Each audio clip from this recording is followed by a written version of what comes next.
찬양대 찬양 너무 감사드립니다. 콘서트장에 온 것 같으네요. 네. 같이 기도하고 시작하도록 하겠습니다. 기도하겠습니다. 언제나 우리를 사랑하시는 하나님 아버지, 그 크신 은혜와 사랑을 인하여 감사를 드립니다. 우리를 죄악 가운데서 구원해 주시고 하나님의 자녀로 삼아 주셨습니다. 우리에게 영원한 천국을 허락해 주시고 또 천국에서 하나님과 함께 영원한 영광 가운데 살 수 있는 은혜를 허락해 주신 것도 감사를 드립니다. 우리를 교회로 불러주시고 또 교회를 통해서 하나님의 말씀을 배우고 하나님의 뜻을 알아가며 성령의 인도하심을 따라 하나님의 자녀로서 합당한 삶을 살 수 있도록 항상 우리를 인도해 주시고 보살펴 주시는 은혜 또한 감사를 드립니다. 저희가 주일을 맞이하여 함께 모여 말씀을 듣고 또 교제하려고 모였습니다. 하나님께서 함께 해 주시고 주님의 은혜가 함께하는 시간들이 될 수 있도록 도와주시기를 부탁드립니다. 언제나 우리를 사랑하시는 예수님 이름으로 감사하며 기도드립니다. 성경을 찾겠습니다. 오늘 성경 말씀은 히브리서 말씀입니다. 히브리서 10장 22절부터 25절까지입니다.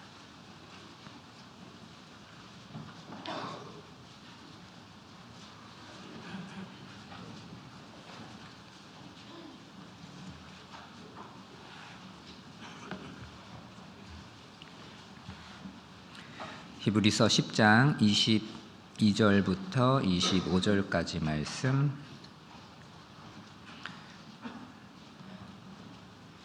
신약성경 364쪽입니다. 찾으셨으면 천천히 한 목소리로 같이 읽어보도록 하겠습니다. 우리가 마음의 뿌림을 받아 양심의 악을 깨닫고 몸을 맑은 물로 씻었으니 참 마음과 온전한 믿음으로 하나님께 나아가자. 또 약속하신 이는 미쁘시니 우리가 믿는 도리의 소망을 움직이지 말고 굳게 잡아 서로 돌아보아 사랑과 선행을 격려하며 모이기를 패하는 어떤 사람들의 습관과 같이 하지 말고 오직 권하여 그날이 가까움을 볼수록 더욱 그리하자. 여기까지입니다. 안녕하세요. 반갑습니다. 오늘은 히브리서 10장 22절부터 25절까지 말씀을 통해서 하나님께서 우리에게 주시는 교훈을 같이 생각해 보려고 합니다. 히브리서는 히브리 사람을 대상으로 처음에 기록을 했습니다. 히브리 사람들, 히브리인이라고 부르지요. 히브리 사람이 누구냐면 유대인을 이야기합니다. 히브리라는 말의 의미는 강을 건너온 사람들이라는 뜻을 갖고 있습니다. 유대인들의 조상, 본인들이 자기들의 조상이라고 부르는 인물이 있습니다. 그 사람이 아브라함이죠. 근데 이 아브라함이 갈대아 지역의 우르라는 곳에서 살고 있었습니다. 그 우르라는 도시가 어디에 위치해 있냐면 유프라테스 강 건너편, 동쪽 편에 위치하고 있습니다. 하나님께서 아브라함을 부르시고 가나안 땅으로 가게 하십니다. 아브라함은 하나님의 뜻에 순종하여 가나안 땅으로 가게 되죠. 그때 이제 유프라테스 강을 건너가게 됩니다. 그래서 이 유대인들을 일컬어서 히브리 사람들이다, 강을 건너온 사람들이다라고 부르기도 했습니다. 자, 이 히브리서는 처음에 유대인을 대상으로 기록을 하게 됩니다. 그런데 이 유대인 가운데서도 특정 대상들이 있었지요. 어떤 사람들에게 이 히브리서를 기록을 하게 되냐면 유대인 가운데서도 구원받지는 못했는데 구원에 아주 근접해 있는 사람, 너무너무 이제 가까워 있는 사람, 그런 사람들을 대상으로 기록하기도 했고, 또 한편으로는 유대인 가운데서 구원받은 사람들을 대상으로 기록을 하기도 했습니다. 그래서 히브리서를 읽어보면 복음에 관하여 자세하게 설명을 하고 있는 것을 우리가 알 수가 있게 됩니다. 성경 전체는 복음을 말씀합니다. 그런데 그 가운데서도 특별히 복음에 관해서 자세하게 풀어놓은 성경이 두 권이 있죠. 로마서와 히브리서입니다. 로마서는 그때 당시에 이제 로마 제국에 살고 있었던 사람들 대상으로 이제 기록을 한 거고, 이제 히브리서는 이제 유대인을 대상으로 이제 기록을 했습니다. 근데 유대인들은 하나님의 율법을 알고 있었습니다. 하나님도 알고 있었죠. 구약 성경을 알고 있었다라는 얘기입니다. 그렇기 때문에 히브리서에 보면 구약 성경을 인용해서 구약 성경을 통해서 나타난 그 하나님의 구원의 은혜를 설명하고 있습니다. 그래서 히브리서 1장부터 히브리서 10장 18절까지 말씀은 구원에 관한 말씀을 하고 있는 겁니다. 우리가 어떻게 구원을 받는지 구약 성경에 하나님께서 그림자로서 보여주신 그 성막과 제사법을 통해서 예수님이 이 땅에 오셔서 그것을 완성하셨다는 것을 설명해 주고 계시는 겁니다. 그리고 이제 히브리서 10장 19절부터 이제 13장까지 말씀은 구원받은 그리스도인들이 어떻게 신앙생활을 해야 되는지에 관한 말씀을 하고 있습니다. 그래서 히브리서 10장 19절에 보시면 이렇게 시작하고 있죠. 그러므로 형제들아 라는 말씀으로 시작을 합니다. 여기 계신 분들 대부분은 이제 구원 받으신 분들입니다. 그러니까 형제들아, 남자를 이야기하는 게 아니라는 거 아시죠? 형제들아, 그럼 형제 자매님들을 통틀어서 부르는 말입니다. 자, 우리가 예수의 피를 힘입어 성소에 들어갈 담력을 얻었나니 하면서 이제 말씀을 시작합니다. 그리고 무엇을 강조하고 있냐면 하나님께 나아가자라고 말씀하고 있습니다. 자, 우리가 이제는 하나님 앞에 나아갈 수 있는 자격을 얻었으니까 당당하게 하나님 앞에 나아가자라고 말씀합니다. 22절 보겠습니다. 22절에 보면 우리가 마음의 뿌림을 받아라고 말씀하고 있습니다. 자, 마음의 뿌림을 받았다. 그러니까 뭘 뿌림을 받았냐가 중요한 거죠. 구약 시대의 율법을 통해서 하나님께서 죄인인 사람이 하나님 앞에 나아갈 수 있는 방법을 알려주셨습니다. 사람은 죄인입니다. 죄를 갖고 하나님 앞에 나아갈 수가 없습니다. 사람이 하나님 앞에 나아갈 수 있는 기회는 1년에 단 한 번뿐이었습니다. 그때가 언제였냐면 7월 14일 날 대속죄일 그날 7월 10일 대속죄일 그날 하루만 갈 수가 있었습니다. 자, 근데 그 날도 아무나 들어갈 수 있었던 것이 아니라 대제사장이 자기 자신의 죄를 위해서 짐승을 잡아서 피를 흘리고 용서받은 이후에 그 다음에 이제 하나님 성소에 들어갈 수 있게 되었다라는 얘기입니다. 들어갈 수 있는 것이 허락이 됩니다. 대제사장은 자기의 죄를 위해서 짐승을 잡고 그 짐승의 피를 받아서 하나님이 계신 하나님이 임재하시는 지성소 안에 들어가서 그 언약궤에 그 피를 뿌렸습니다. 그 희생 제물의 피로써 죄를 용서받을 수 있었다라는 얘기입니다. 그 이야기를 하고 있습니다. 그렇지만 구약 시대는 이런 방법으로 우리의 죄를 용서받고 하나님 앞에 나아갈 수 있었지만 이제는 예수님께서 오셔서 단번에 자기 피로 영원한 속죄를 이루셨고 우리는 담대하게 하나님 앞에 들어갈 수 있게 되었다라는 것을 말씀하고 있는 겁니다.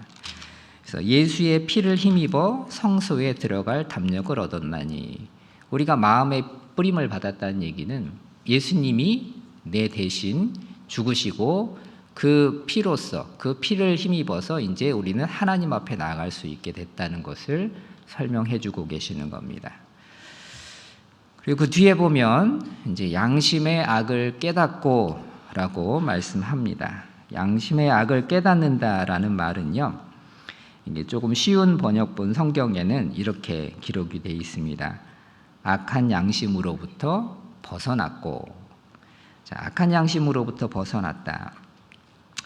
하나님은 우리에게 성경을 통해서 선한 양심을 가지라라고 말씀을 합니다.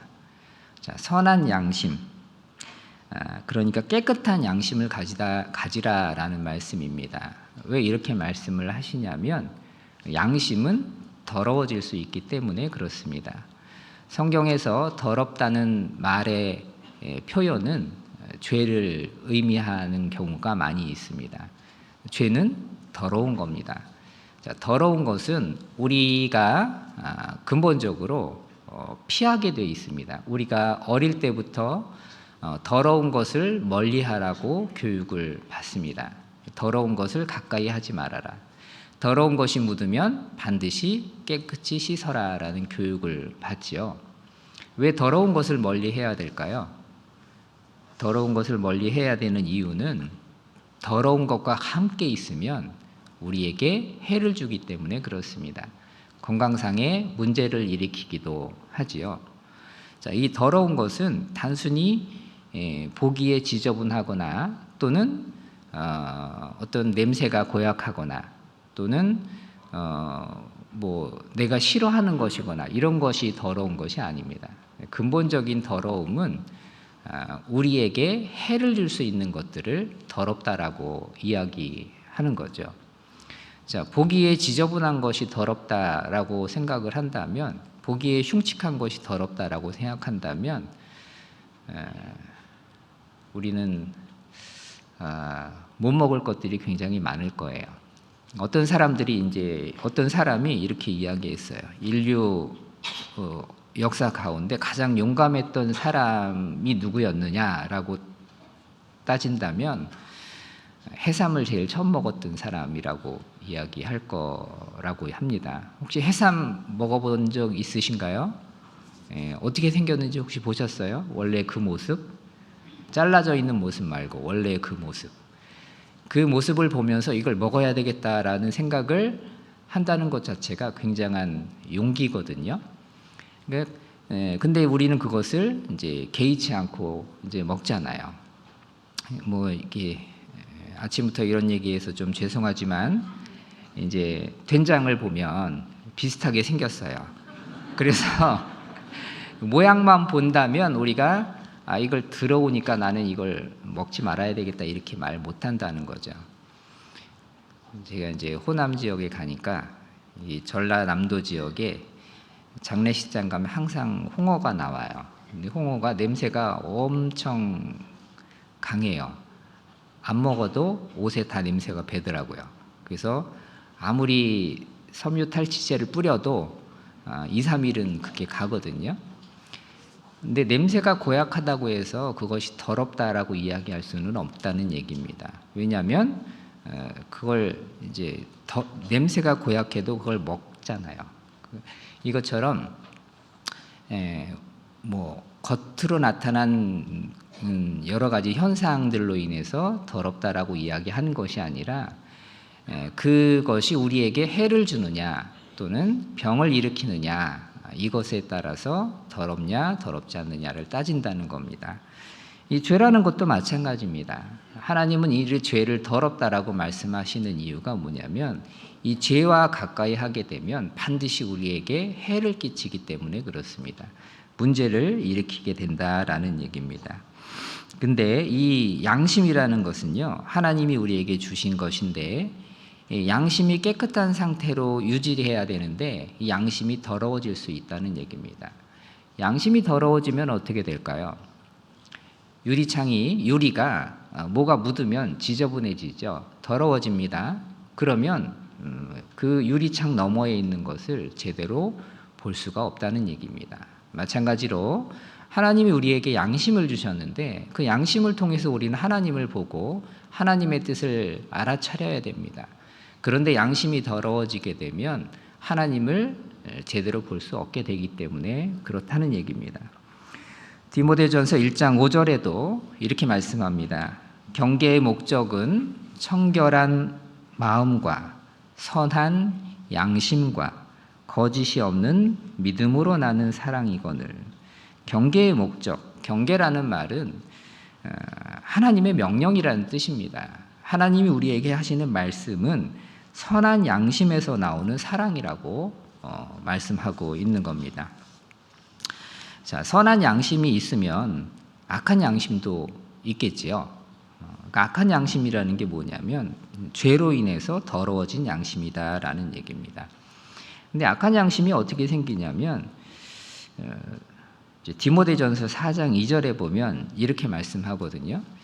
자기 양심이 화인 맞아서 외식함으로 거짓말하는 자들이다라고 말씀합니다. 양심에 화인을 맞았다는 거예요. 제가 어휘력이 많이 부족했을 때는 이 화인 맞았다는 말을 잘못 이해해서 불화살을 맞았나? 이제 이렇게 생각을 했었습니다. 근데 이 화인이라는 게 나중에 알고 보니까 불도장이더라고요. 불화자, 도장인자. 불도장을 맞았다. 이게 무슨 의미냐면은요. 지금은 이제 잘 쓰지 않지만 과거에는 죄를 저지른 사람들에게 이제 이 낙인을 찍었다고 이야기하죠. 불에 달군 쇠를 이게 여기다 이제 찍어 놓는 거예요. 이게 무슨 의미냐면 이 사람은 죄를 지은 사람이다라는 의미입니다.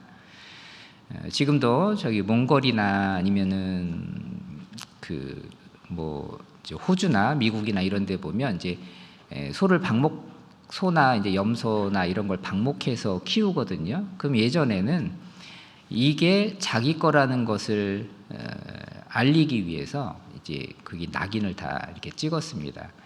낙인을 찍게 되면 평생 죽을 때까지 지워지지 않죠. 그리고 또 하나는 사람의 피부가 이제 단백질로 돼 있잖아요. 그래서 이게 한번 화상을 입게 되면 원상태로 회복이 되지 않습니다. 끝까지 가는 거예요. 그리고 또 하나 이 피부 밑에 있는 신경 조직들이 다 죽어버립니다. 그래서 이제 감각을 느낄 수 없게 된다라는 얘기입니다. 자, 악한 양심을 가진 사람은요, 죄에 대한 감각이 없어지게 된다는 얘기입니다. 그래서 나중에 어떤 일이 벌어지냐면 자기가 죄를 지으면서도 오히려 당당한 겁니다. 그리고 그 당당함을 넘어서서 다른 사람들에게 그 죄를 짓는 것을 오히려 칭찬하고 오히려 그것을 권면하는, 독려하는 일까지 벌어지게 된다고 말씀하고 있습니다. 로마서 1장 32절에 이렇게 말씀하거든요.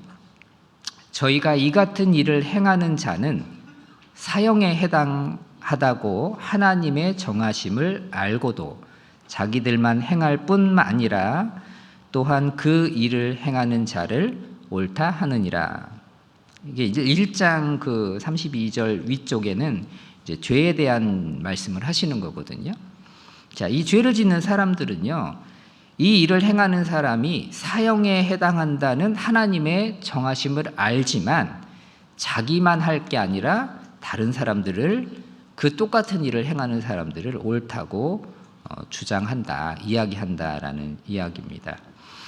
작년 11월에 신문에 보니까 작년 11월부터 독일에서는요, 14살이 되면 자기가 자기의 성을 결정할 수 있게끔 하는 법이 통과돼서 실행이 되고 있다고 합니다. 이게 무슨 의미냐면요, 14살이면 지금 중학생이겠네요. 중학생이 되면 자기가 자기의 성을 선택하는 겁니다. 자기 스스로. 그러니까 생물학적인 성하고는 관계없습니다. 13년 동안을 살아보니까 나는 생물학적으로는 남자인데 난 잘못 태어난 것 같아. 나는 여자로 살래. 이러면 내가 여자로 표시하는 겁니다. 그러면 그 사람은 법적으로 여자로서의 삶을 살 수 있게 되는 거죠. 생물학적으로 여자로 태어났는데 14살이 돼 보니까 난 아무래도 남자가 좋겠어. 그래서 이제 남자에다가 표시를 하면 그 사람은 남자가 되는 겁니다. 또 한편으로는 표시 안 할 수도 있습니다. 난 아직 모르겠어. 남자인지 여자인지. 그러니까 표시 안 할래. 그러면 그렇게 이제 살아갈 수 있게 되는 겁니다.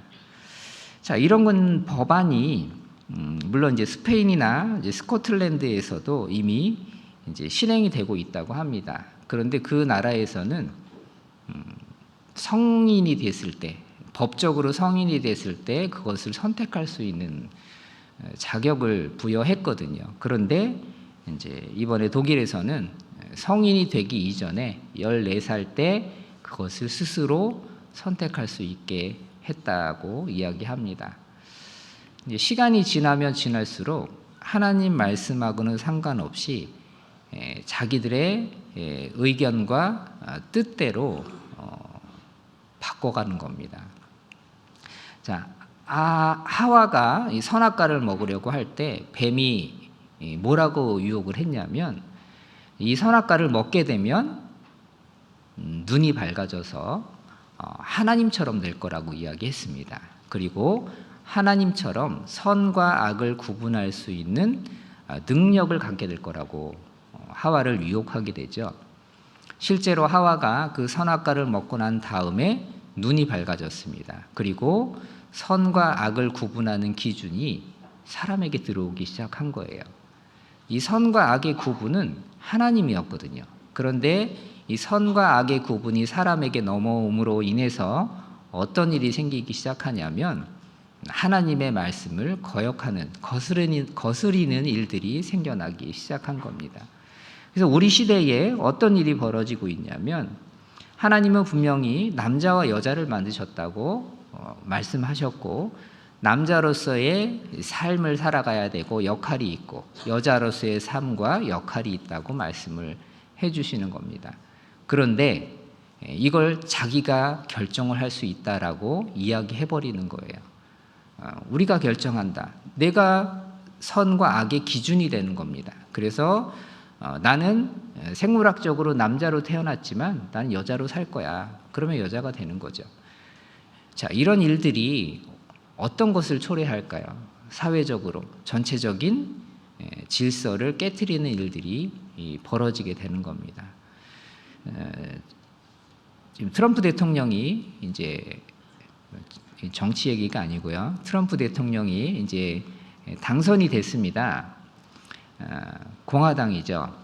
여러분, 이제 미국에 큰 두 개의 이제 정통적인 정당이 있잖아요. 공화당과 민주당이 있어요. 근데 우리가 트럼프 대통령 그 이제 얘기를 들어보면 사람이 좀 인격적으로 좀 약간 덜 됐다, 이제 이렇게 생각할 수도 있습니다. 왜냐하면 말을 너무 함부로 하고 또 대통령으로서의 어떤 그 자질이 많이 부족하다라고 이제 이야기들을 합니다. 그리고 이제 객관적으로 봐도 이건 좀 너무한데라는 생각을 할 수 있는 행동들을 많이 하기도 하지요. 그럼에도 불구하고 우리가 볼 때는 저 사람은 대통령으로 선출되지 못할 거야라고 생각하지만 의외로 그 사람이 선출이 됐고 대통령이 됐다는 거예요. 그 이유가 뭘까요? 그 이유가 뭐냐면 그 미국에 이제 많은 여러 가지 이제 다양한 인종이 섞여 있고 또 다양한 나라에서 이민 온 사람들이 살고 있지만 그들의 대부분은 아직까지는 백인들이 주류를 이루고 있다는 얘기입니다. 근데 그 백인들이 어떤 사람들이냐면 우리가 아시는 것처럼 미국이라는 나라는 영국이나 그 유럽의 청교도들이 신앙의 그 박해를 피해서 신앙의 자유를 얻고자 자기의 삶의 터전을 버리고 모든 걸 다 버리고 오직 하나님을 향한 그 믿음만을 갖고 건너온 사람들의 후손들입니다. 그렇기 때문에 보이지 않지만 그들 안에 아직도 많은 그 성경에 근거한 그런 신앙을 갖고 있는 사람들이 많다는 거예요. 그래서 트럼프 대통령이 하는 말이나 행동이나 이런 부분들은 마음에 들지 않지만 그들이 갖고 있는 어떤 그 추구하는 바를 그들이 이제 많은 사람들이 인정을 하기 때문에 이제 그 사람을 찍어 주는 거거든요. 그 트럼프 대통령이 이제 대통령 당선되고 나서 제일 먼저 이제 서명한 법안 가운데 하나가 그거잖아요. 군대에 트랜스젠더들은 다 나가라 이거거든요. 이제 미군 같은 경우에 군대 안에 트랜스젠더들이 굉장히 많이 있다고 해요. 그 사람들 다 군대에서 나가라, 그만둬라. 그리고 이제 우리가 아시는 것처럼 요즘에는 그 운동 경기를 할 때 이제 여자 종목에 그 남자가 성전환해서 이게 참가하는 경우가 종종 요즘엔 있어요. 그렇게 되면 아무리 이제 성전환 수술을 받았다 하더라도 다르거든요. 이게 이제 체격도 다르고 근육도 달라요. 그래서 막 수영 같은 데 나가면 여자들이 따라갈 수가 없는 거예요. 또 얼마 전에 이게 국제 경기에서 이제 복싱을 하는데 상대 선수가 이제 남자인데 이게 성전환 수술한 사람이잖아요. 그 여자 선수가 이게 한 대 맞았는데 포기했잖아요. 나 못한다. 왜냐하면 남자랑 여자랑 이게 파워가 다르거든요. 아무리 성전환 수술을 하고 호르몬을 맞고 있다 해도 이게 다르다는 얘기입니다. 배구 선수가 한번 스파이크를 하면 남자 선수의 그 스파이크하는 그 볼을 여자 선수가 받기는 너무너무 어렵대요. 근데 이제 이런 일들이 이제 벌어지고 있는 거죠. 그래서 앞으로는 여자 경기에 성전환 수술한 사람의 남자는 뛰지 못한다라는 그 법안에도 이제 서명을 이제 하게 됩니다. 이것처럼 갈수록 이 악한 양심으로 인해서 죄를 죄로 여기지 않고 오히려 그것을 이제 권하는 시대가 마지막 때에 온다고 말씀하시는데 성경 말씀대로 되고 있다는 거예요. 그리고 실제 그런 것들은 악한 양심으로 인해서 이루어지고 있다는 얘기입니다. 외국에 나가보신 분들 우리 아시잖아요. 공항이나 이런 데 가보면 특히 동남아나 유럽이나 이런 데 가면요. 화장실 들어가실 때 잘 보고 들어가셔야 돼요. 왜냐하면 우리가 생각하기엔 남자 화장실, 여자 화장실만 있을 거라고 생각하지만 남자 화장실, 여자 화장실, 중성 화장실이 있어요. 잘못해서 중성 화장실 들어가면 굉장히 난감할 수 있다는 것을 기억하셔야 될 것 같습니다. 자, 이 양심의 감각이 없어진 상태, 죄 때문에 그런 거예요. 양심의 화인을 맞았기 때문에 감각이 없습니다. 성경에서 문둥병은 죄를 뜻하거든요. 근데 문둥병 걸린 사람들의 특징이 뭐냐면 감각이 없어요. 말초신경이 다 죽었기 때문에 이제 감각이 없으니까 자기 몸을 자기 이제 손가락이 떨어지거나 코가 뭉개지거나 이래도 그걸 모른다는 얘기입니다. 우리가 살면서 여러 가지 많은 고통과 통증을 느끼게 됩니다. 아픔을 느끼게 되죠. 자, 고통과 통증, 아픔이 축복일까요? 저주일까요? 생각 안 해보셨는가요? 네. 고통과 통증이 없었으면 좋겠다 이런 생각을 할 수도 있습니다. 너무너무 아프면 그렇죠. 그런데 근본적으로는 이 고통과 통증은요 하나님이 주신 축복이라고 이야기할 수 있습니다. 왜 그러냐면 한번 생각해 보세요. 우리가 고통과 아픔을 느낄 수 없다면 어떻게 될까요? 우리가 우리 몸을 보호하지 않을 겁니다. 아프지 않은데요, 뭐. 여기저기 손가락이 잘라져도 막 칼질하다가 손 비어도 하나도 안 아파요. 그러면 그냥 방치하고 놔두겠죠. 그럼 나중에 그 일로 인해서 감염이 되고 생명을 이제 잃어버릴 수도 있게 되는 일들이 벌어지는 겁니다. 우리에게 아픔이 있기 때문에 우리는 우리 몸을 잘 보호하려고 하는 겁니다. 지키려고 하는 거예요. 그리고 또 육신의 고통뿐만이 아니라 우리 마음의 고통도 하나님 앞에는 축복이라고 이야기할 수 있습니다. 왜 그러냐면 마음의 고통과 아픔이 있는 사람이 하나님을 가까이 하기 때문에 그렇습니다. 우리가 구원을 받았을 때를 한번 생각을 해보시면 좋을 것 같습니다. 구원받았을 때에 대부분 마음에 고통이 있었습니다. 위로를 받고 싶었다는 거예요. 큰 아픔이 있었습니다. 그랬기 때문에 하나님을 찾게 됐습니다. 하나님 말씀하시기를 마음이 상한 자에게 가까이 하시고 중심에 통회하는 자를 구원하신다라고 말씀하십니다. 마음이 상한 자, 그 중심에 통회하는 자, 아파서 후회하면서 돌이키는 그 사람을 하나님은 구원하신다라고 말씀을 하고 있습니다. 자, 사람이 악한 양심을 갖게 되는 이유를 로마서 1장 28절에 이렇게 말씀하고 있습니다. 저희가 마음에 하나님 두기를 싫어하매 하나님께서 저희를 그 상실한 마음대로 내어버려 두사라고 말씀합니다. 그 마음에 하나님 두기를 싫어하기 때문에 결국은 죄가 묻어나게 되고 그 죄로 인해서 양심이 악하게 된다라는 이야기입니다. 그리고 점점 그 악한 양심은 강팍해진다라고 말씀을 하고 있습니다. 자, 그리고 히브리서 10장 22절에 보시면 몸을 맑은 물로 씻었으니라고 말씀합니다. 자, 맑은 물로 씻었다. 성경에서 물은 심판을 이야기합니다. 공의를 이야기하는 거예요. 다시 말하면 하나님의 말씀, 즉 율법을 이야기합니다. 자, 우리는 죄로 인해서 더러워졌었어요. 그런데 그 더러운 죄를 하나님께서 말끔히 씻어주셨습니다. 하나님의 방법으로 씻어주셨다라는 얘기입니다. 우리의 죄는 하나님의 말씀에 의해서 씻겨지고 십자가상에서 하나님의 공의가 이루어졌다는 얘기입니다. 1929년부터 1941년까지 전 세계적으로 대공황이 있었습니다. 경제공황이 있었거든요. 여기 계신 분들 가운데 그 경제공황을 겪어보신 분들은 아마 얼마 되지 않으실 것 같습니다. 그때 당시 우리나라가 이제 일제 식민지 상태였었지요. 근데 이때 당시에 실업률이 25%나 됐다고 해요. 그러니까 4명 중에 1명은 일자리가 없었다는 얘기입니다. 굉장히 어렵고 힘들었습니다.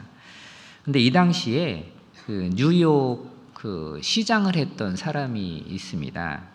그 사람이 이제 라구아르디아라는 사람인데 정말 정치를 잘했던 것 같아요. 뉴욕 시장이었는데 그래서 지금 뉴욕에 가면 이 사람 이름을 따서 공항을 만들었어요. 그 공항을 만들었는데 그 공항 이름이 이 사람 이름이에요. 라구아르디아라는 사람 이름입니다. 근데 이 사람이 이제 시장이 되기 이전에 어떤 직업을 갖고 있었냐면 이 사람이 판사였어요. 근데 판사인데 이제 치안 판사라는 그런 직업을 갖고 있었거든요. 우리나라는 땅이 좁기 때문에 뭐 법원에 가려면 이제 곳곳에 있는 법원에 가서 이제 재판을 받잖아요. 근데 이제 미국은 워낙 땅이 넓다 보니까 이제 이 사람들이 다 그 재판정까지 가기가 어려우니까 이제 이 치안 판사라 그래가지고 이게 이 사람이 판사인데 지역을 돌면서 이제 재판을 하는 거예요. 약식 재판 같은 거 있잖아요. 예를 들어서 뭐 경범죄, 뭐 예를 들어 교통 법규를 위반했다든지 뭐 이런 것들을 이제 심판을 합니다. 근데 이 라구아르디아라는 분이 이제 치안 판사 일을 하고 있을 때에 이제 어떤 지역에 가서 이제 재판을 하게 됐습니다. 재판을 했는데 어떤 할머니가 이제 법정에 들어왔습니다. 근데 그 할머니가 어떤 잘못을 저질렀냐면 빵 가게에서 빵을 훔쳤습니다. 그게 붙잡혀 온 거예요. 그래서 판사가 물었습니다. 할머니, 왜 빵을 훔치셨어요? 왜 빵을 가져가셨어요? 라고 묻습니다. 그때 할머니가 이렇게 대답을 합니다. 사위가 집을 나갔어요. 일이 없는데 집을 나갔다는 겁니다. 딸은 병들어서 집에 누워 있어요. 그리고 손주들이 있는데 손주들이 며칠째 음식이 없어서 굶고 있었습니다. 그래서 제가 어쩔 수 없이 빵을 훔쳤습니다라고 이야기합니다. 판사가 그 이야기를 들어보니까 참 안 됐잖아요. 그래서 빵 가게 주인에게 이야기합니다. 주인 양반, 이 할머니 사정을 들어보니까 참 딱한데 그냥 한번 용서해 주면 안 될까요? 라고 묻습니다. 근데 빵 가게 주인이 뭐라고 대답을 했냐면 안 된다 그랬어요. 안 됩니다. 왜 그러냐면 지금도 매일매일 우리 빵 가게에서 많은 사람들이 빵을 훔쳐갑니다. 근데 만약에 이 할머니를 그냥 용서해 준다면 소문이 날 거고 그럼 많은 사람들이 우리 가게에 와서 빵을 훔칠 겁니다. 라고 이야기해요. 그 이야기를 들은 이 판사가 생각을 합니다. 혼자. 그리고 나서 판결을 내렸습니다. 많은 사람들이 이제 이 판사가 어떤 판결을 내릴까 이제 기대하고 있었죠. 근데 판결을 내렸는데 뭐라고 판결을 내렸냐면 할머니 사정은 참 딱합니다. 안 됐습니다. 그러나 법은 법입니다라고 이야기해요. 그러면서 할머니에게 벌금 10달러를 선고했습니다. 10달러면 어느 정도냐면요. 지금 환율이 한 1,500원 되죠. 그러니까 15,000원 정도 되는 거네요. 자, 15,000원 얼마 안 된다고 생각할 수 있을지 모르겠습니다. 그런데 100년 전이에요. 100년 전에 15,000원이면 엄청 많은 돈이죠. 자, 10달러 벌금을 딱 내리니까 많은 그때 방청객들이 막 술렁술렁했습니다. 너무한 거 아니냐. 저 할머니가 얼마나 급박했으면 빵을 훔쳤겠느냐. 그런데 10달러의 벌금형을 내리다니 라면서 술렁입니다. 그때 이 라구아르디아라는 판사가 또 이야기합니다.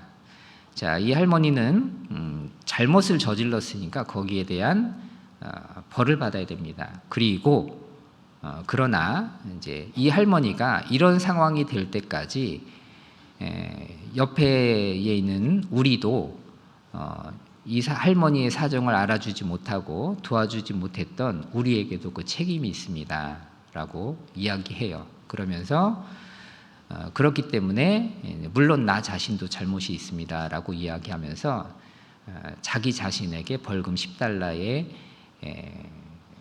처분을 내립니다.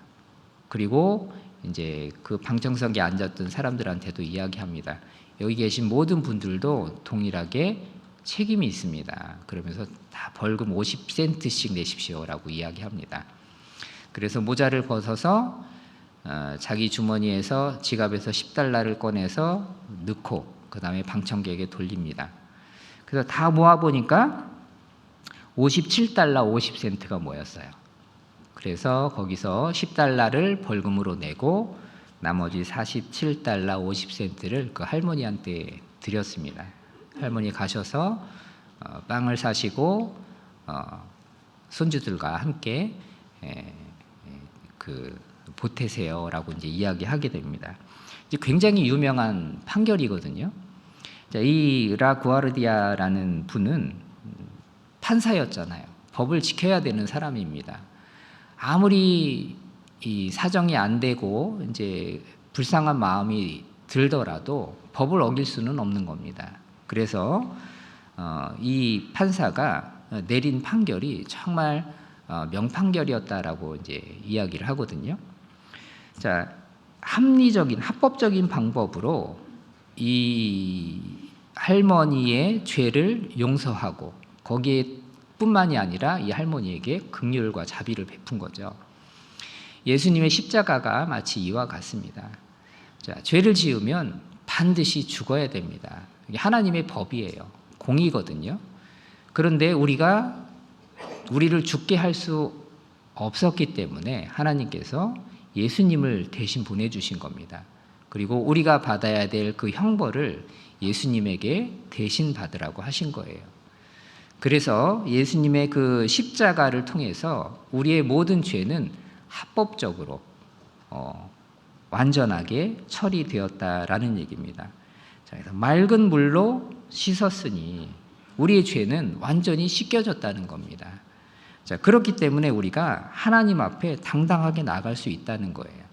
우리의 마음에 뿌림을 받았어요. 뭘로요? 예수님의 피로. 그래서 하나님 앞에 나아갈 수 있고, 우리가 악한 양심에서 벗어났다는 거예요. 예전에는 악한 양심을 갖고 있었고 하나님의 말씀을 마음 가운데 온전히 따르고자 하는 생각이 없었지만 하나님의 그 말씀을 통해서 우리의 양심이 선하게 되고 악한 양심에서 벗어나게 되고 또 우리의 모든 죄가 합법적으로 완전히 예수님에 의해서 사라졌으니까 우리는 하나님 앞에 나갈 수 있게 됐다라는 얘기입니다. 예수님이 십자가에 못 박히실 때에 이제 아침 9시에 못이 박혀서 오후 3시에 이제 운명하셨거든요. 돌아가셨거든요. 근데 예수님께서 오후 3시에 영원히 돌아가시니라라고 말씀하시는데 돌아가실 때 어떤 일이 벌어지냐면 마태복음 27장 51절에 보면 성소 휘장이 위로부터 아래까지 찢어져서 둘이 됐다라고 말씀하고 있습니다. 자, 성소의 휘장이 뭐냐면 그 성소와 지성소 사이에 가리우는 가림막이라고 보시면 됩니다. 그러니까 커튼 같은 거예요. 근데 이 커튼 같은 건데 이 커튼이 이제 어떻게 만들어졌냐면 이제 출애굽기 26장에 보면 이 휘장을 만들 때 청색, 자색, 홍색 실로 이걸 만들으라고 말씀하시거든요. 요세푸스라는 역사학자의 기록에 보면 이 솔로몬 성전에 있었던 그 휘장 그 휘장의 그 규격이 나와 있어요. 어떤 크기냐면 요세푸스 기록에 의하면 높이가 25m였어요. 25m. 어느 정도인지 상상이 가세요? 제 키가 한 2m 조금 안 되는데 제 키에 한 13배 정도 된다고 생각하시면 돼요. 이게 이제 굉장히 높죠. 그리고 폭이 어느 정도냐면 8m예요. 8m. 굉장히 넓어요. 그리고 두께는 10cm였어요. 이 성막의 두께가. 그래서 이 휘장을 옮길 때 제사장 300명이 이걸 옮겼대요. 워낙 무거우니까. 굉장히 무거운 거라는 거예요. 그리고 이 휘장을 이제 올릴 때 이걸 쳐야 되잖아요. 이걸 칠 때 어떻게 쳤느냐? 사람이 이걸 들 수가 없잖아요. 그래서 어떻게 했냐면 양쪽에 황소 2마리씩 묶어가지고 그걸로 당겨서 이 휘장을 이제 걸었다라고 이제 말하고 있거든요. 자, 생각을 해보세요. 10cm 되는 이 휘장을 누가 찢을 수 있겠어요? 그것도 아래서부터 찢어진 게 아니에요. 위에서부터 찢어졌다는 거예요. 위에서부터 착 찢어졌다. 자, 휘장이 찢어졌다라는 의미가 뭐냐면, 자, 휘장을 왜 걸어놨냐면 지성소 안 하나님 계신 곳으로 함부로 들어갈 수 없게 하기 위해서 만들어 놓은 거거든요. 근데 그게 찢어졌어요. 그 이전에는 그 휘장 안으로 들어갈 때 1년에 단 한 번 대제사장만 피를 갖고 들어갈 수 있었어요. 그러나 이제는 그 피가, 그 휘장이 완전하게 하나님이 찢어 놓으셨기 때문에 우리는 언제든지 그 하나님 앞에 갈 수 있게 됐다는 겁니다. 그래서 10장 20절에 이렇게 말씀하고 있는 거예요. 그 길은 우리를 위하여 휘장 가운데로 열어놓으신 새롭고 산 길이요. 휘장은 곧 저의 육체니라. 하나님께서 예수님을 통해 완전히 없애버리셨어요. 그리고 우리는 담대하게 그 안으로 하나님 앞에 들어갈 수 있게 됐다는 것을 말씀하시는 겁니다. 그래서 하나님 앞에 나아가자. 이제는 주저하지 말고 언제든지 하나님 앞에 나아가자라고 말하고 있는 겁니다. 23절에 보겠습니다.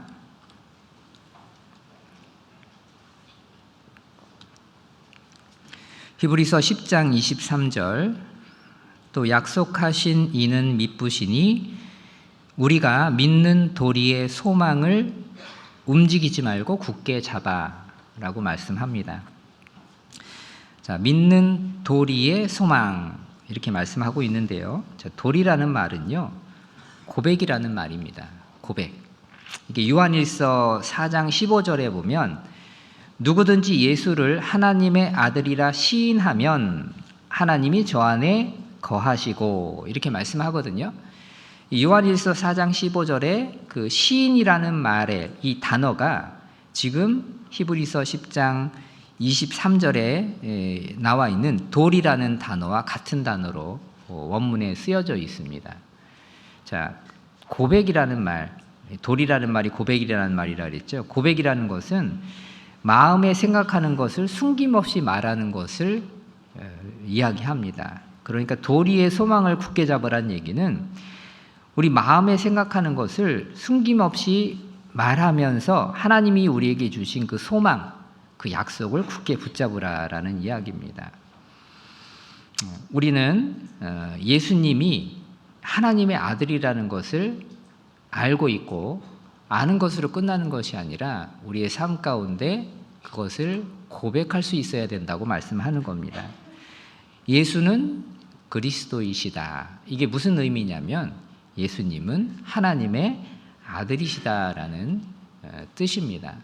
자, 이 말이, 이 고백이 왜 중요하냐면요. 이 당시에는 예수가 그리스도다라는 말을 내 입으로 고백하는 그 순간 나의 모든 것을 포기해야만 했던 시기였습니다. 카타콤 아시죠? 카타콤에 이제 그리스도인들이 숨어 살았었잖아요. 로마에. 근데 그 카타콤에 숨어 살았던 사람들이 처음 만나는 사람인데 이 사람이 구원받은 사람인지 아닌지 확인할 수 있는 방법, 서로 어떤 표시가 있었죠. 암호가 있었잖아요. 그게 뭐였냐면 물고기 그림이었잖아요. 물고기 그림인데 물고기 그림, 그게 이제 헬라어로 익투스라고 이야기를 하더라고요. 근데 익투스라고 이야기하는데 그게 뭐의 약자냐면 예수님은 하나님의 아들이다 라는 말의 약자예요. 그래서 그게 이제 익투스, 물고기를 이야기하는 거거든요. 이 유대 사회에서는요, 이 고백한다는 것 자체가 굉장히 큰 도전이었고 용기가 필요했던 시기였습니다. 유대 사회는 이제 종교 공동체입니다. 그래서 이 당시에는요, 이 공동체에서 쫓겨나게 되면 살기가 어려운 거예요. 삶이 어렵다는 얘기입니다. 우리 시대는 많은 사람들이 이제 섞여 살고 교류하고 이제 왔다 갔다 하잖아요. 그런데 이 성경이 기록될 당시만 해도요, 굉장히 폐쇄적인 사회였다는 얘기입니다. 지금도 저기 화순에 가면은요, 집성촌이 있어요. 그 동네 가면 그 성씨 사람만 살아요. 고씨 마을 그러면 고씨만 살고, 뭐 임씨 마을 그러면 임씨만 살아요. 근데 과거에는 그게 더 심했었겠죠. 특히 이제 이 팔레스타인 지역은요, 물이 귀했잖아요. 그래서 사람이 살려면 뭐가 있어야 되냐면 반드시 물이 있어야만 됐어요. 근데 뭐 우리나라처럼 막 개천이 흐르고 막 강이 흐르고 이런 데가 아니에요. 그래서 물을 구하려면 우물을 파야만 했습니다. 깊은 우물을 파야만 되는데 그 우물을 혼자 팔 수가 없어요. 너무너무 큰 공사이기 때문에 그렇습니다. 그래서 마을에 같이 쓰는 공동 우물이 있었습니다. 그런데 이 공동체에서 쫓겨나면 그 우물을 사용하기가 어려운 거죠. 그것뿐만이 아닙니다. 모든 일을 할 때 옆에 사람들이 끼워주질 않는 거예요. 그러면 얼마나 괴롭고 힘들겠어요. 그래서 이제 이 공동체에서 쫓겨나지 않기 위해서 그 공동체만의 어떤 규범을 철저하게 지키며 살았었다는 얘기입니다. 요한복음 9장을 한번 찾아보겠습니다. 요한복음 9장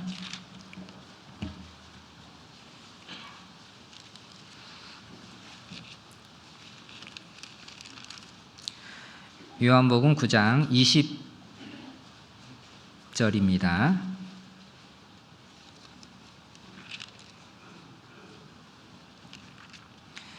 요한복음 9장 20절 제가 읽어보겠습니다. 요한복음 9장 20절부터 제가 읽어보겠습니다. 그 부모가 대답하여 가로되 이가 우리 아들인 것과 소경으로 난 것을 아나이다. 그러나 지금 어떻게 되어 보는지 또는 누가 그 눈을 뜨게 하였는지 우리는 알지 못하나이다. 저에게 물어보시오. 저가 장성하였으니 자기 일을 말하리이다. 22절은 같이 읽어보겠습니다.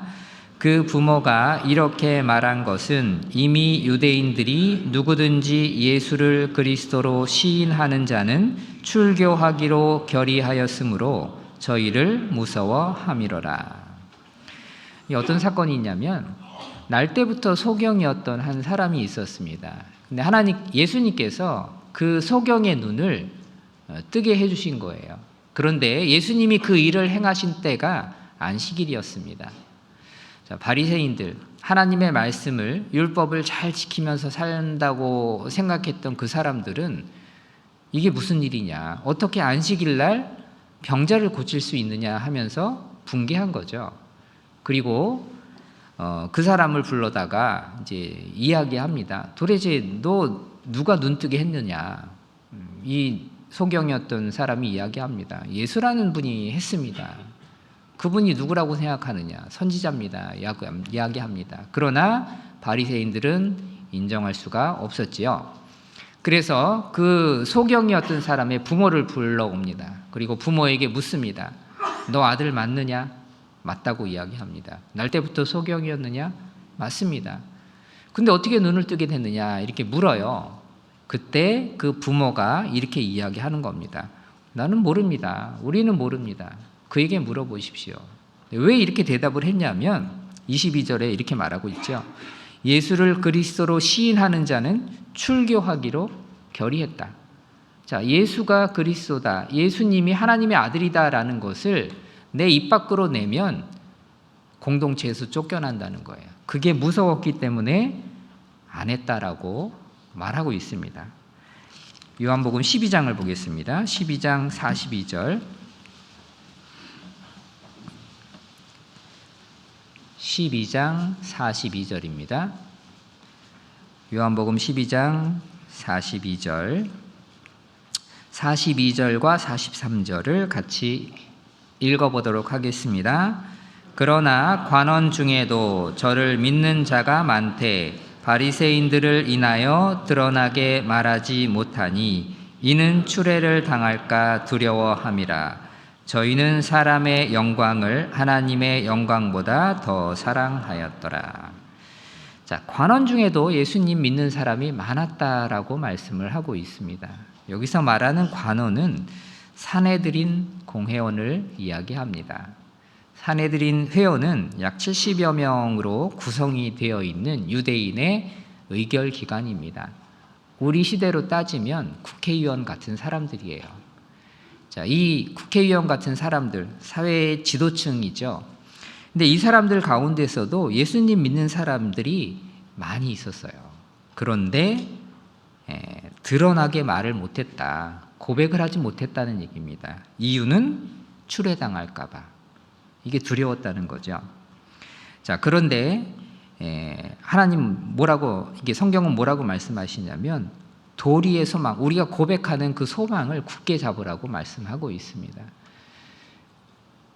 이 당시에 사람들은 예수님을 믿는다, 예수님이 나의 구세주다 라는 것을 말하게 되면 자기의 모든 것을 빼앗길 줄 알면서도 그 고백을 했었습니다. 폴리갑이라는 그 속사도가 있었습니다. 이제 예수님으로부터 직접 가르침을 받은 사람을 사도라고 하고 사도에게 가르침 받은 사람들을 속사도라고 이야기합니다. 이 폴리갑이라는 분이 서머나 교회의 감독이었는데 이때 당시에 로마의 박해가 아주 심했을 때였습니다. 근데 이 폴리갑이 나이도 많고 또 사회적으로도 굉장히 존경받는 분이었기 때문에 로마의 장교가 이 폴리갑을 잡아서 이제 회유를 했다고 하지요. 예수가 하나님의 아들이라는 것을 공개적으로 부인해라. 한 번만 부인하면 살려주겠다라고 이야기합니다. 그러나 폴리갑은 이렇게 고백했다고 하죠. 내 평생에 한 번도 주님은 나를 부인한 적이 없습니다.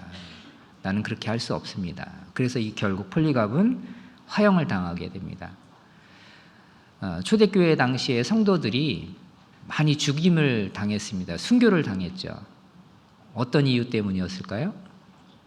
예수님을 입으로 고백했다는 이유 하나였습니다.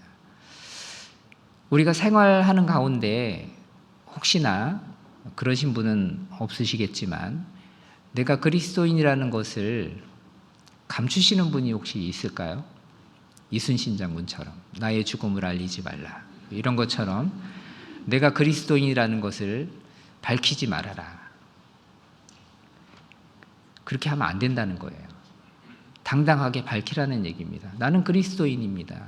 내가 그리스도인이라는 걸 밝힘으로 인해서 분명히 나에게 손해가 올 수도 있습니다.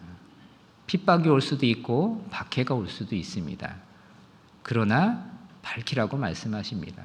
왜냐하면 잠시 잠깐에 받는 고난과 환난을 통해서 하나님께서 영원한 귀중한 없어지지 않는 것을 만들어 가시기 때문에 그렇다라는 얘기입니다.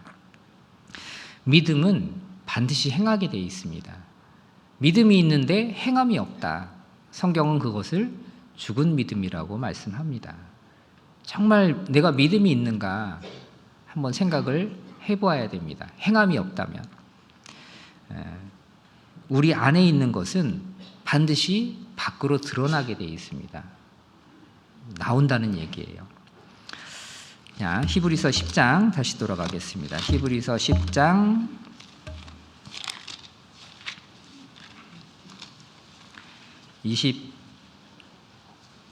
24절입니다.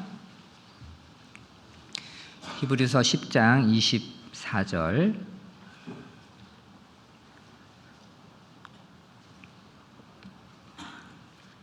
서로 돌아보아 사랑과 선행을 격려하며. 자, 서로 돌아보라라고 말씀하십니다. 서로 돌아보라. 서로 돌아보라는 얘기는요, 그냥 쳐다보라는 이야기가 아닙니다. 그냥 한번 쑥 훑어보라는 이야기가 아니에요. 무슨 얘기냐면 주의해서 자세히 살펴보라는 의미입니다. 왜 주의해서 자세히 살펴봐야 될까요? 자세히 보지 않으면 알아차릴 수 없는 것들이 있기 때문에 그렇다는 얘기입니다. 아기 엄마들은요, 아기가 울면 뭐가 불편한지 금방 압니다. 어떻게 알 수 있을까요? 관심을 갖는 거예요. 주의해서 보는 겁니다. 이 아기가 우는데 배고파서 우는 건지, 아니면 기저귀를 갈아줘야 되는 때인지, 또는 어디가 아픈지 불편한지, 이것을 울음소리만 들어도 금방 알 수 있게 된다는 거예요. 그 이유는 관심을 갖기 때문에 그렇습니다. 자, 아이들은 말로 표현하지 못합니다. 그렇지만 그 나름대로의 표현 방식이 있죠. 근데 그것을 유심히 잘 살펴보면 그걸 알아차릴 수 있다라는 얘기입니다. 자, 우리가 그 아기 엄마가 아이를 보는 것과 같이 그렇게 자세하게 볼 수는 없겠지만 그래도 내 주위에 있는 형제 자매님들을 잘 살피고 그들의 상황을, 그들의 상태를 잘 알아줘야 될 필요가 있다라는 얘기입니다. 만일 이제 야고보서에 이렇게 말씀하시잖아요. 형제나 자매가 헐벗고 일용할 양식이 없는데 너희 중에 누구든지 그에게 이르되 평안히 가라, 더웁게 하라, 배부르게 하라. 의미가 없다는 거예요. 정말 그 사람에게 필요한 것을 도와줘야 되고 필요한 것을 주어야 되잖아요. 우리가 말은 잘할 수 있습니다. 말은 그럴듯하죠. 항상 옳은 말을 합니다. 그러나 그게 중요한 게 아니에요. 우리가 말한 것을 실제로 행해보지 않는다면 그것은 하나의 위선이 될 수 있다라는 얘기입니다.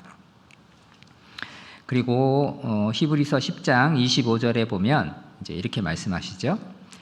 모이기를 패하는 어떤 사람들의 습관과 같이 하지 말고 오직 권하여 그날이 가까움을 볼수록 더욱 그리하자. 자, 모이기를 패하는 어떤 사람들의 습관과 같이 하지 말라. 다시 말하면 올바른 습관을 가지라라는 말씀입니다.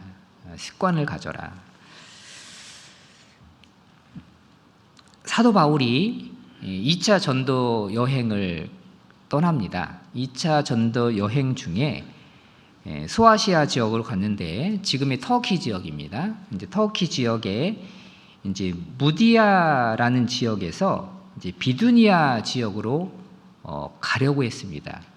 전도하기 위해서. 이제 비두니아 지역이 어디냐면 지금의 흑해 쪽이거든요. 흑해 쪽이 어디냐면 지금 우크라이나 지금 전쟁이 일어나고 있잖아요. 그 우크라이나 있는 그쪽이 흑해입니다. 그 위쪽으로 이제 올라가려고 했어요. 근데 사도행전에 뭐라고 말씀하고 있냐면 예수의 영이 그것을 막았다라고 말씀하시죠. 그래서 다시 밑으로 내려옵니다. 그리고 드로아라는 지역으로 내려갑니다. 바닷가 근처인데 여기는 이제 지중해 근처입니다. 이 드로아라는 지역에 이르렀을 때에 사도 바울이 어떤 환상을 보죠. 어떤 환상을 보냐면 마케도니아 사람이 손짓하며 오라고 하는 것을 보게 됩니다. 그래서 사도 바울은 하나님께서 마케도니아에 가서 복음을 전하라는구나라는 것으로 알고 배를 타고 지중해를 건너갑니다. 그리고 드디어 마케도니아에 도착을 합니다. 그리고 제일 먼저 도착해서 복음을 전했던 곳이 빌립보라는 지역이었습니다. 그리고 이 빌립보에서 한 사람을 만나게 되죠. 한 여자를 만나게 됩니다. 그 여자가 누구였냐면 루디아라는 여자였습니다. 사도행전 16장에 보면 사도 바울이 처음에 빌립보 지역에 이르렀을 때에 강가에 나가서 그 루디아를 만나게 되거든요. 근데 사도 바울이 왜 강가에 가서 여자들을 만났을까요? 제 처음에 그 말씀을 읽을 때는 여자들이 강가에서 빨래를 하러 나왔나 보다. 그래서 사도 바울이 그곳에 갔다가 우연히 그들을 만나서 복음을 전했나 보다. 이제 이렇게 생각을 했었습니다. 근데 자세히 읽어보니까 그게 아니더라고요. 뭐였냐면 기도처를 찾기 위해서 사도 바울이 강가를 간 거예요. 이게 왜 그러냐면요. 유대인들이 이제 외국에 나가서 모여 살면 제일 먼저 뭘 만드냐면 회당을 만듭니다. 회당을 짓습니다. 그 회당에 안식일에 모여서 같이 기도하고 말씀을 읽고 하는 거예요. 그런데 유대인들이 어느 일정한 그 수가 되지 않으면 그 회당을 짓지 못하죠. 그러면 어떻게 하냐면 기도하는 곳에 모여서 같이 기도를 합니다. 사도행전 16장을 한번 보겠습니다. 사도행전 16장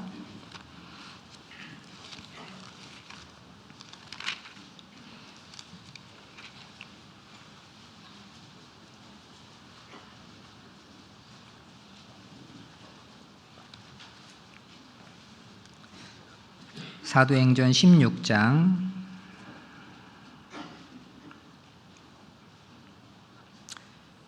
12절입니다. 제가 읽어보겠습니다. 12절 13절. 거기서 빌립보에 이르니 이는 마게도냐 지경 첫 성이요 또 로마의 식민지라. 이 성에서 수일을 유하다가 안식일에 우리가 기도처가 있는가 하여 문 밖 강가에 나가 거기 앉아서 모인 여자들에게 말하더니 두아디라 성의 자주장사로서 하나님을 공경하는 루디아라 하는 한 여자가 들었는데 주께서 그 마음을 열어 바울의 말을 청종하게 하신지라고 말씀하고 있습니다. 사도 바울이 강가에 나간 이유는 기도처를 찾기 위해서 간 겁니다. 왜요? 이날이 언제였냐면 안식일이었습니다. 안식일이 되면 기도하러 모였다는 얘기입니다. 자, 근데 이 사도 바울도 찾았을 뿐만 아니라 이 루디아도 마찬가지로 기도처를 찾아온 겁니다. 그래서 강가에 나온 거예요. 놀러 왔다거나 빨래하러 왔다거나 이게 아니라는 겁니다. 자, 근데 이 루디아라는 사람이 어디 사람이냐면 두아디라 성 사람이라고 말합니다. 이 두아디라가 어디냐면은요, 이게 이제 지중해가 있으면 지중해 위쪽에 빌립보가 있고 지중해를 건너서 에베소 지나서 사데라는 곳 옆에 두아디라라는 도시가 있었습니다. 요한계시록 2장 3장에 보면 7교회가 나오잖아요. 아시아에. 그 7교회 가운데 두아디라 교회가 나오죠. 그곳에 살았던 사람이라는 얘기입니다. 자, 두아디라 성 사람인데 이 루디아가 왜 빌립보까지 왔을까요? 이게 짧은 거리가 아니거든요. 굉장히 먼 거리입니다. 온 이유는 물건을 팔기 위해서 온 거죠. 왜냐하면 자주장사였다고 말씀하고 있거든요. 천을 파는 사람이에요. 그러니까 그 염색된 그 천을 파는 일을 하는 사람이었습니다. 근데 이 사람이, 이 루디아라는 사람이 안식일이 됐을 때 뭘 했냐면 기도할 곳을 찾은 거예요. 유대인들이 모일 수 있을 만한 곳에 가서 함께 기도했던 겁니다.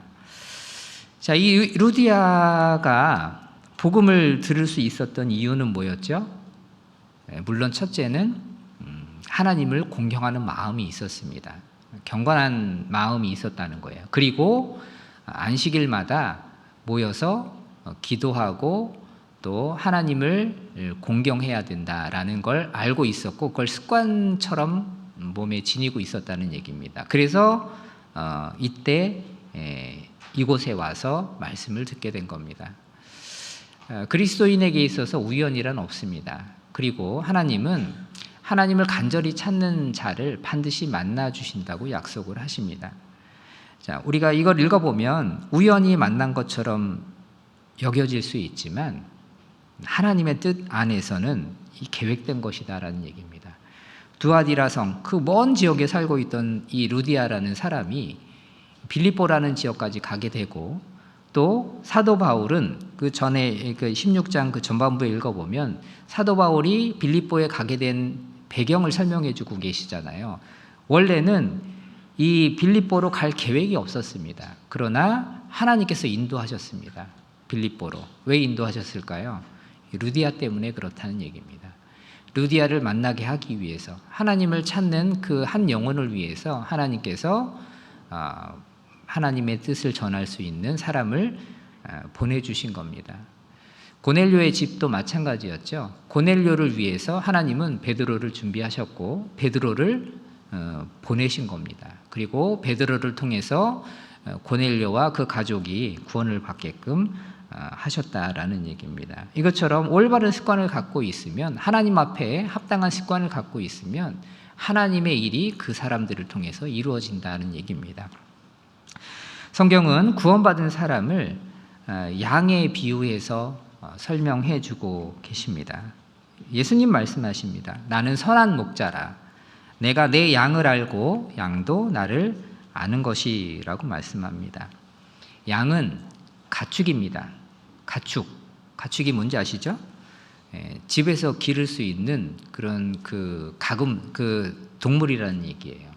길들여질 수 있는 동물이다라는 얘기입니다. 근데 길들여지지 않는 동물들도 있어요.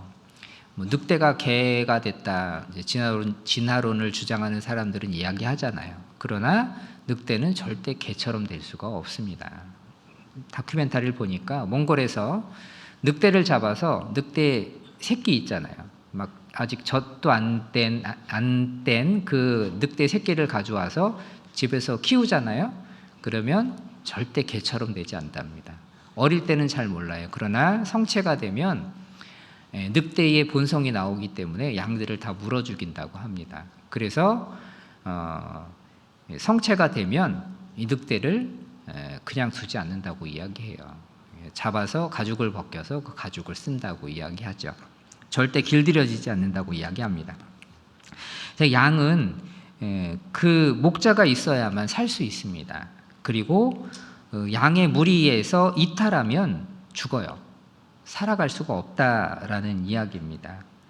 근데 구원받은 사람은 양이에요. 그 얘기는 뭐냐면 반드시 목자가 있어야 되고 또 양의 무리 가운데 있어야만 된다는 걸 설명해 주시기 위해서 이런 표현을 쓰신 거다라는 얘기입니다.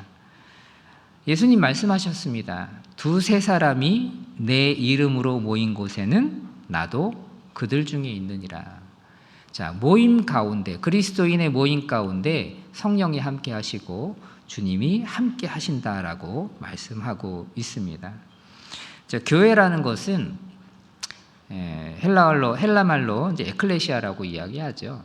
구별된 무리라는 뜻입니다. 어디서부터 구별이 됐느냐? 세상으로부터 구별됐다는 의미입니다. 세상에서 구별됐다는 의미는 죄에서부터 구별됐다라는 뜻이기도 합니다. 그 무리가 바로 교회입니다. 그래서 우리는 교회 안에 있어야 됩니다. 하나님의 뜻이 그렇다는 거예요. 고린도 후서 6장 17절에 이렇게 말씀합니다. 너희는 저희 중에서 나와서 따로 있고. 자, 사도들은 또 초대교회 이 성도들은요, 이 예수님의 가르침, 이 사도들의 가르침을 받아서 수시로 모였다라고 말씀합니다. 사도행전 2장을 한번 보겠습니다. 사도행전 2장 46절입니다.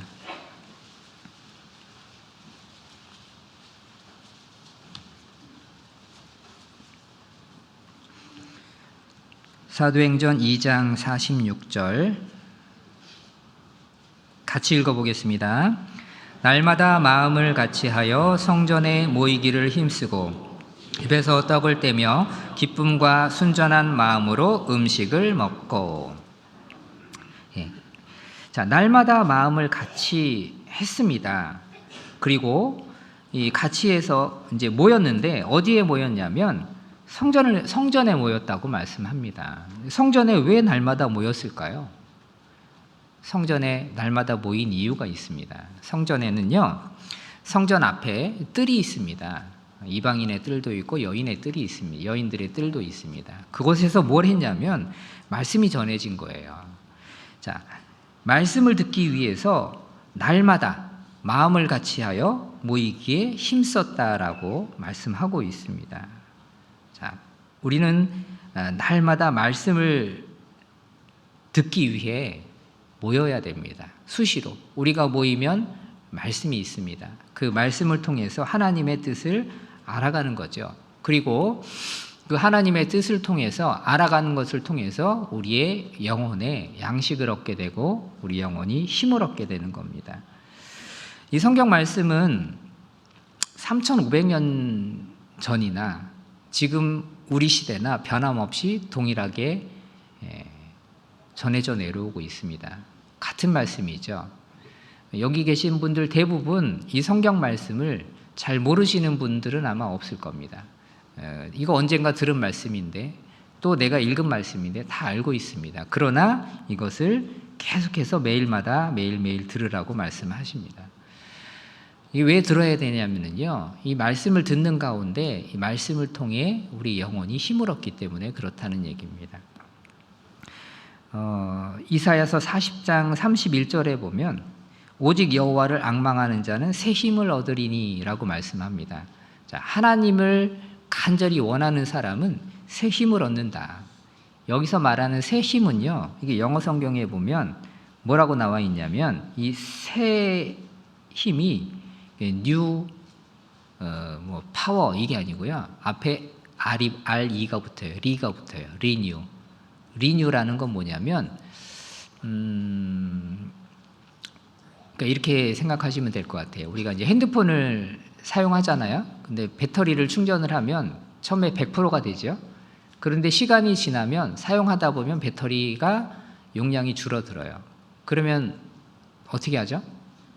버리나요? 새 걸 사나요? 아니죠. 다시 충전을 하죠.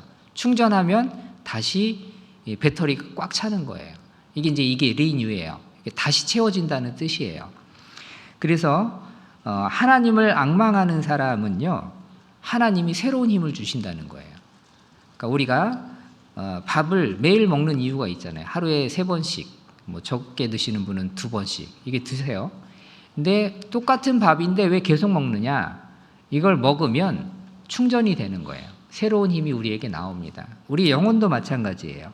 우리가 한번 말씀을 들었으니까 끝나는 게 아니에요. 그날 들은 말씀은 그날 내가 살아갈 수 있는 영혼의 힘이 되는 거지만 그 다음 날이 되면 또 다른 힘을 얻기 위해서 하나님이 주시는 말씀을 먹어야 된다는 얘기입니다. 만나가 매일 아침에 내렸습니다. 왜 매일 아침 주셨을까요? 매일매일 필요한 양식이기 때문에 매일 주신 겁니다. 내가 내일 아침에 나가기 싫으니까 오늘 2배를 거두어야 되겠다 해서 2배를 딱 거두어서 남겨놓으면 그 다음날 돼서 못 먹었죠. 썩었다는 거예요. 벌레가 났습니다. 하나님은 매일매일 먹게 하셨습니다. 새로운 걸 주신다는 거예요. 그런데 그 만나를 내가 귀찮다고 안 먹어버리면 힘이 없어지는 겁니다. 살아갈 수 있는 그런 에너지가 없어진다는 얘기죠. 그리고 사도행전 2장 46절에 보시면 집에서 떡을 떼며 기쁨과 순전한 마음으로 음식을 먹고 라고 말씀합니다. 떡을 뗐다. 성전에서는 함께 모였습니다. 말씀을 듣기 위해서. 그리고 집에서는 떡을 뗐습니다. 떡을 뗐다는 게 무슨 의미냐면 같이 음식을 나눴다는 이야기입니다. 왜 집에서 음식을 나누었을까요? 식구라는 말이 있죠. 식구라는 게 뭐냐면 음식을 같이 먹는 사이다라는 뜻이에요. 우리 식구예요. 우리는 한 식구예요. 이게 뭐냐면 같이 음식을 먹는 사이예요. 이런 의미입니다. 이게 이제 친밀한 관계를 이야기하거든요. 여러분 모르는 사람하고 같이 음식 먹을 때 어색하지 않은가요? 식당에 갔는데 혼자 갔어요. 요즘에 혼밥이라 그래가지고 혼자 밥 먹는 사람이 많긴 한데 사람 많은데 혼자 갔는데 자리가 없어요. 근데 저기서 누가 혼자 먹고 있어요. 그럼 거기 가서 동석해서 같이 먹을까요? 이렇게 이야기하기가 쉽지 않죠. 굉장히 불편하단 말이에요. 왜냐하면 같이 밥 먹을 수 있는 사이가 아니거든요. 그런데 같이 밥 먹을 수 있는 사이라는 것은 뭘 의미하냐면 서로 친밀한 관계 가운데 있다는 뜻이에요. 그래서 우리가 교제를 나눌 때 항상 먹을 게 나와요. 안 나오나요? 네, 항상 먹을 게 나와요. 근데 먹을 걸 왜 내놓냐면 같이 먹으면서 교제를 하면 마음이 열리거든요. 하다못해 따뜻한 차라도 한 잔 마시면서 이야기하면 훨씬 더 부드러워져요. 누구랑 어떤 얘기할 때 그냥 얘기하지 마시고 좀 뭔가를 같이 먹으면서 이야기하면 훨씬 더 원활한 대화를 이루어 갈 수가 있습니다. 자, 이것처럼 이제 떡을 뗐다 집에서 그게 뭐냐면 형제 자매님들 간에 서로 친밀한 관계를 유지했다라고 말씀하고 있는 겁니다. 그리고 또 떡을 뗀다는 의미는 또 이런 의미가 있습니다. 누가복음 22장 19절에 보면 이렇게 말씀하세요. 마지막 만찬 때 유월절 전에 예수님께서 떡을 가져 살해하시고 떼어 저희에게 주시며 가라사대 이것은 너희를 위하여 주는 내 몸이라 너희가 이를 행하여 나를 기념하라 하시고 이렇게 말씀합니다. 자, 떡을 뗐다. 떡을 떼면서 뭘 해야 되냐면 나를 기념하라. 예수님을 기념하라. 기념하라는 얘기는 기억하라는 뜻입니다. 떡을 떼면서 예수님을 기억해라. 그리스도인의 모임이 있잖아요. 교제. 모든 모임은요, 목적이 뭐냐면 예수님을 기억하는 거예요. 예수님이 우리에게 하신 말씀을 기억하고, 또 예수님이 우리에게 행하신 것을 기억하고, 또 우리가 해야 할 것들을 기억하는 것이 교제의 목적이다라는 얘기입니다. 우리가 오늘도 모였습니다. 모여서 제일 처음 뭐 했죠? 찬송하셨죠? 네, 찬송하기 전에 먼저 오셔서 앉아서 기도하셨습니다. 기도하시고, 그 다음에 찬송하시고, 그 다음에 암송하셨죠? 예, 암송하신 다음에 뭐 했냐면 찬양대 찬송 있었죠? 그리고 그 다음에 이제 말씀을 듣고 있습니다. 이 모든 것들은 다 무엇 때문에 하는 거라고요? 예수님을 기억하기 위해서, 예수님을 기념하기 위해서 하는 겁니다. 우리가 이런 걸 통해서 자꾸 예수님을 생각하는 거예요. 아, 예수님이 나에게 행하신 일들, 예수님의 은혜, 예수님의 사랑, 이것을 자꾸 생각나게 하는 것이다 라는 얘기입니다. 자, 근데 이 히브리서 10장에 보면은요, 이제 이 당시에 예수님의 이런 말씀을 따르지 않고 이 모이는 것을 없애려는 사람들이 있었던 것 같습니다. 그래서 뭐 이렇게 자꾸 모이냐, 모이지 말자. 이때 당시에는 이 모인다는 것 자체가 큰 위험이 있었거든요. 잡혀갈 수도 있고 여러 가지 이제 어려운 상황들이 있었다는 얘기입니다. 실제로 교회의 역사 가운데서 무교회주의자들이 있었습니다. 그게 뭐냐면요, 우리가 뭐 굳이 모일 필요 있느냐, 신앙생활을 그냥 혼자 하면 되지. 혼자 이제 성경 읽고 혼자 기도하고 이제 혼자 뭔가를 하겠다는 얘기입니다. 자, 그런데 그런 것은요, 하나님의 뜻에 어긋난다는 얘기예요. 하나님의 말씀에 어긋난다는 얘기입니다. 우리가 하나님을 섬길 때는 하나님 방법대로 섬겨야 됩니다. 우리 생각대로 하나님을 섬기면 안 된다는 거예요. 왜냐하면 하나님의 방법과 사람의 방법은 다르기 때문에 그렇습니다. 교회 잘 안 나오시는 분들 신방을 가보면 가끔 어떤 분이 이런 얘기합니다. 자기 신앙생활 잘하고 있대요. 어떻게 잘하고 계십니까? 혼자서 성경 읽고 혼자서 기도하고 혼자서 말씀도 듣고 그래서 잘하고 있다고 대답을 하십니다. 근데 그게 잘하는 걸까요? 하나님은 아니라고 말씀하십니다. 자, 하나님의 방법대로 하나님 앞에 나가지 않으면 하나님이 받지 않으신다는 거예요. 나답과 아비후가 하나님께 드려야 될 그 불을 드리지 않고 다른 불을 갖다 드립니다. 어떻게 됐죠? 불에 타 죽었어요. 자, 하나님의 그 법궤를 아비나답의 집에서 예루살렘으로 다윗이 옮기려고 했습니다. 처음에 어떻게 했죠? 새 수레를 만들어서 그 수레 위에 법궤를 얹어서 옮기려고 했습니다. 그러나 그 일로 인해서 웃사라는 사람이 징계를 받아서 죽게 됩니다. 자, 하나님의 법궤는 반드시 레위 사람이 어깨에 메고 옮겨야 됩니다. 이게 하나님의 법인 거예요. 제사할 때도 마찬가지입니다. 내 마음대로 하면 안 되는 겁니다. 하나님의 그 제사 방법이 있었습니다. 구약에.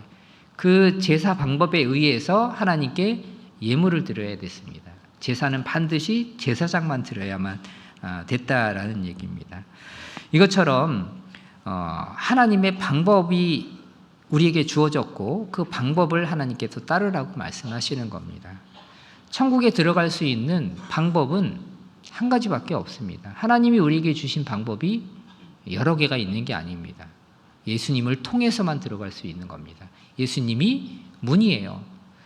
예수님께서 말씀하십니다. 나로 말미암지 않고는 아버지께로 갈 자가 없느니라. 우리에게 다른 이름을 주신 일이 없으니 천하인간에 우리에게 다른 이름을 주신 일이 없느니라 라고 말씀하고 있습니다. 교제에 꼭 가야 될까요? 가야 됩니다. 하나님이 그렇게 말씀하셨기 때문에 그렇습니다. 교회에 와서 꼭 말씀을 들어야 될까요? 들어야 됩니다. 왜요? 하나님께서 그렇게 말씀하셨기 때문에 그렇습니다. 모이라고 말씀하셨기 때문에 그렇다는 거예요. 코로나 이후에 많은 것들이 이제 많은 변화들이 생겼죠. 미국에 있는 그 기독교인들 대상으로 설문을 했답니다. 코로나 이후에 자기 스스로 나는 그리스도인이다라고 주장하는 사람들에게 물었습니다. 그랬더니만 그 개신교인이라고 대답한 사람의 54%는 교회를 안 갑니다. 교회를 안 가면서 본인은 그리스도인이고 신앙생활한다고 대답을 했습니다. 그래서 그러면 말씀을 어떻게 듣습니까? 라고 물었더니 뭐라고 대답했냐면 유튜브로 봅니다. 이렇게 대답을 한 거죠. 우리 시대에 편하게 신앙생활할 수 있는 방법이 참 많죠. 유튜브로 집에서 들으면 되고 뭐 굳이 나와야 되는가. 주일날은 그렇다 쳐도 뭐 수요일날 같은 경우에 어차피 영상으로 듣는 건데 집에서 듣지 뭐 이제 이렇게 이야기할 수 있습니다. 그런데 하나님은 모이라고 말씀하시는 겁니다. 자, 유튜브를 통해서 이제 말씀을 송출하는 이유는 한 가지 이유밖에 없습니다. 못 나올 상황, 어쩔 수 없는 상황인 분들을 위해서 하는 겁니다. 그분들은 말씀을 너무너무 듣고 싶기 때문에 그 교회당에 올 수 없는 상황을 고려해서 보내주는 거거든요. 그 외에는 다 나오셔야 됩니다. 하나님의 뜻이 그렇기 때문에 그렇다는 겁니다. 우리가 교회 안에서 일어나는 일들이 우리 머리로 이해되지 않는 부분들도 참 많이 있습니다. 그렇죠? 어떤 조모임 하는데 어떤 자매님이 그런 얘기를 하시더라고요. 이 자매님이 영양사 일을 하고 있습니다. 근데 이제 이 자매님이 얘기를 하는 거예요.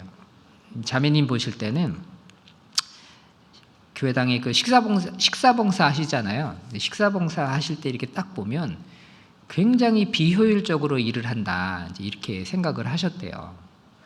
왜냐하면 저렇게 많은 사람이 저기서 일을 할 필요가 없는데 왜 저렇게 많은 사람이 저기 가서 저렇게 할까라고 생각을 했었답니다. 예전에는. 그런데 나중에 알고 보니까 교회랑 세상이랑은 다르구나라는 걸 깨달았다고 합니다. 이유가 뭐냐면요. 효율적으로 생각하면 그 많은 인원이 다 들어가서 할 필요가 없어요. 그런데 교회는 효율적으로 하는 걸 원하는 게 아닙니다. 뭘 원하는 거죠? 함께 하는 걸 원하는 겁니다. 그리고 교회에서 봉사할 때 힘들게 봉사하면 다음에 또 가고 싶을까요? 안 가고 싶잖아요. 그러니까 힘들지 않게 즐겁게 하기 위해서 많은 사람들이 그 봉사에 참여하는 겁니다. 실제로 그렇잖아요. 이렇게 대구 교회 형제자매님들도 그렇지만 이제 화순도 보면은요. 이게 예를 들어서 수양회 때 봉사한다. 그러면 봉사 총회에서 이제 봉사 인원을 주잖아요. 이 봉사에는 60명이 필요합니다라고 내려줍니다. 그러면 실제로 봉사 인원 꾸려가는 것은 120명이 가요. 그럼 60명이 할 걸 120명이 하니까 일이 얼마나 재밌겠어요. 그렇죠? 근데 60명이 할 건데 봉사자가 없어서 한 40명이 갔다. 그러면 그 다음에는 봉사자 구하기가 더 힘들 겁니다. 왜냐하면 그때 가봤더니 너무 힘들더라. 그러니까 안 가고 싶은 거예요. 그런데 혼자 할 일을 3-4명이서 같이 하면 진짜 재밌어요. 서로 교제도 되고 서로 하고 싶은 마음도 생기고 또 그런 마음 가운데 형제자매님들과 또 더 가까워질 수 있고 그런 것 때문에 그렇다는 얘기입니다. 그래서 우리가 하나님이 하신 말씀은요 반드시 이유가 있는 거예요. 그래서 우리 생각대로 할 것이 아니라 일단 하나님 말씀대로 순종하며 살아가 보면 따라가 보면 하나님이 주시는 것을 얻을 수 있다는 얘기입니다. 하나님 우리에게 말씀하십니다. 순종이 제사보다 낫다라고 말씀하고 있습니다. 그래서 우리는 모여야 된다라는 얘기죠. 하나님이 예수님을 통해서 우리에게 해놓으신 일들이 있습니다. 이미 완전하게 해놓으셨고 우리에게 그것을 주셨습니다. 우리가 그걸 사용할 수 있어야 되는 거예요. 우리는 하나님 앞에 예수님의 이름을 힘입어서 당당히 나아갈 수 있고 또 하나님 앞에 나아갔을 때에 하나님이 우리에게 주시는 은혜와 보이지 않는 신령한 복이 있다는 것을 기억해야 되겠습니다. 기도하고 마치도록 하겠습니다. 기도하겠습니다. 언제나 우리를 사랑하시는 하나님 아버지, 그 크신 은혜와 사랑을 인하여 감사를 드립니다. 하나님께서 우리를 구원해 주시고 하나님의 자녀로 삼아 주셨습니다. 또 하나님의 자녀로서 합당하게 살 수 있도록 항상 우리를 일깨우시며 또 우리와 함께 해 주시는 분입니다. 우리 형제자매님들 더욱 하나님 말씀 앞에 깨어있는 모습으로 설 수 있도록 도와주시길 구합니다. 언제나 우리를 사랑하시는 예수님 이름으로 감사하며 기도드립니다. 아멘.